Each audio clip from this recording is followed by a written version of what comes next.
in collaborazione con Glam Vision e K-Facli. Incendio a Mori, in fiamme una parte del bosco, brucia anche il Baldo sul versante di Brentino Belluno. Momenti di paura sulla tangenziale di Trento, un mezzo pesante si schianta e sfonda il guardrail. Omicidio di Ideo Gudeta Gitu, condannato a 20 anni Suleiman Adams per l'uccisione e per violenza sessuale. Un infarto sulla neve della Val di Passa, muore Franz Haas, il padre del Pino Nero, tra innovazioni e tantissima conoscenza. Covid, altri 2 morti in Trentino e sono stati trovati 225 nuovi positivi.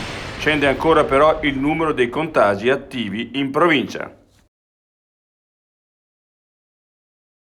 I difetti visivi sono tanti: miopia, astigmatismo, ipermetropia. Il pregio è correggerli con occhiali davvero glam. Con Glam Vision puoi prenotare l'analisi gratuita della vista e poi sfoggiare i tuoi nuovi occhiali che possiamo creare per te. Scopri di più su glamvision.it.